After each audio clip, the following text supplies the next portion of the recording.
Bienvenue pour ce nouveau Deep Dive. Aujourd'hui, on s'attaque à l'endocardite infectieuse, l'EEI. C'est une infection du cœur, des valves surtout, plutôt rare mais sérieuse. Oui, tout à fait. Et on va décortiquer ça à partir d'un résumé médical assez dense. L'objectif, c'est de bien comprendre ce que c'est, qui ça touche, comment on la repère et on la traite. Parce que apparemment, ça n'a pas l'air de diminuer, cette maladie. Non, l'incidence stagne et surtout le profil des patients évolue, c'est ça qui est frappant. Presque la moitié des cas touchent des gens sans problème de valve cardiaque connus avant. Ah oui. Et on voit de plus en plus de patients âgés. Autre chose, le grand méchant maintenant, c'est souvent le staphylocoque. Le staph, d'accord. Pas forcément le truc auquel on pense en premier pour le cœur. Non, et c'est souvent lié à des problèmes de peau ou des soins médicaux, des cathéters, ce genre de choses. C'est pour ça que la source insiste sur l'importance d'une team endocardite. Une équipe dédiée, logique, mais concrètement, qu'est-ce qui se passe dans le cœur? C'est quoi le mécanisme? Alors, souvent, il y a déjà une petite fragilité sur l'endocarde, la paroi interne ou sur une valve, et puis une bactérie passe dans le sang. Une bactériémie. Voilà. Et elle vient s'accrocher à cette zone fragile. Et là, ça commence à former ce qu'on appelle des végétations. Des végétations. Ça fait un peu jardinage, non? Ah oui, mais c'est moins bucolique. C'est plutôt des amas de microbes, de fibrines, de cellules, un peu comme des petites verrues infectées à l'intérieur du cœur. Et j'imagine que ça cause des dégâts. Ah oui, carrément. Ça peut ronger la valve, la perforer, ça peut casser les cordages, les petits fils qui tiennent les clapets de la valve. D'accord, donc ça fuit après. Exactement. Ça provoque souvent une insuffisance valvulaire, une fuite. Ça peut aussi créer des abcès dans le muscle cardiaque ou même décoller une prothèse si le patient en a une. Bon, c'est sérieux. Qui sont les personnes les plus à risque alors? La source parle de groupe. Oui, il y a le groupe A, le haut risque.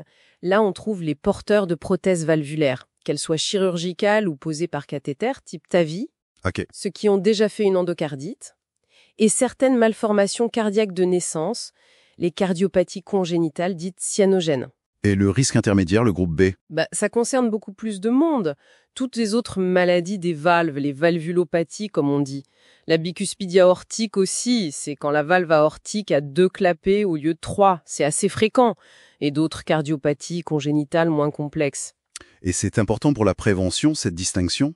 Crucial. Parce que l'antibioprophylaxie, les antibiotiques avant les soins dentaires par exemple, ça ne concerne plus que le groupe A, uniquement eux. D'accord, c'est beaucoup plus restrictif qu'avant alors. Ah oui, radicalement.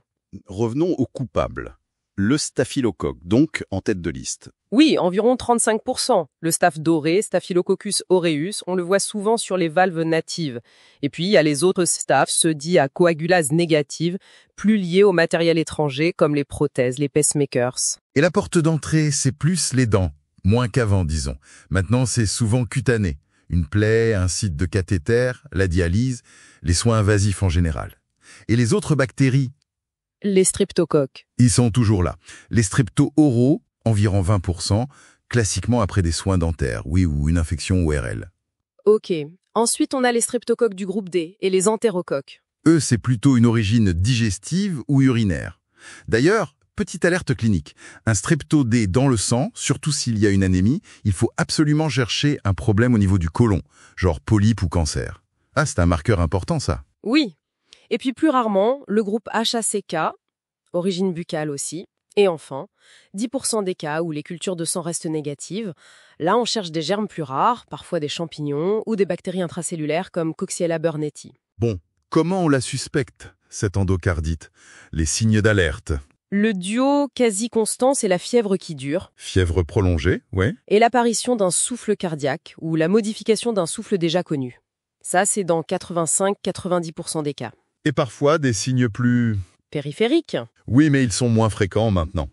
Les fameux faux panaris d'Osler, ces petits nodules douloureux au bout des doigts, c'est très spécifique mais rare. L'hypocratisme digital, le purpura, bon, c'est moins courant. Mais il y a des situations où il faut vraiment y penser. Absolument. 3 scénarios clés. Une insuffisance cardiaque qui s'installe avec de la fièvre, un AVC avec de la fièvre, ou même des lombalgies, des douleurs de dos avec de la fièvre. Ça peut être une spondylodicite, une infection des vertèbres liée à l'endocardite. Donc, fièvre plus cœur, fièvre plus cerveau, fièvre plus dos, égale pensée EI. C'est clair. Pour confirmer les examens. Les hémocultures. Plusieurs prises de sang, 3 séries en général, espacées, et si possible avant de commencer les antibiotiques, pour attraper le germe. Et l'imagerie du cœur? L'échographie cardiaque. Systématiquement. D'abord la transe thoracique, l'ETT, posée sur le thorax. Mais elle est souvent complétée par l'ETO, la transe œsophagienne. On avale une petite sonde, c'est pas très agréable, mais... Mais c'est beaucoup plus précis. Ah oui, on voit tout. Les végétations, les abcès, les fuites, on est juste derrière le cœur. C'est essentiel. Et on surveille autre chose en continu. L'ECG, l'électrocardiogramme, tous les jours. On cherche un trouble de conduction, un BAV par exemple. Ça peut vouloir dire qu'un abcès s'étend dans la cloison entre les ventricules. D'accord. Et parfois, des examens plus poussés.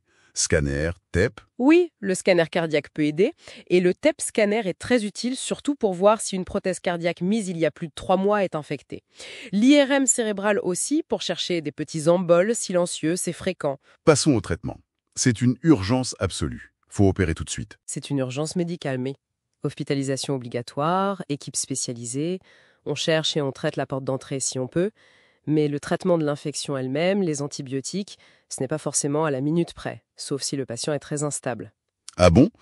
On attend? Si l'état clinique le permet, on préfère attendre d'avoir le résultat des hémocultures pour choisir les antibiotiques les plus efficaces. Mais si ça va mal, on commence un traitement large, empirique. Et ces antibiotiques, c'est... Costaud.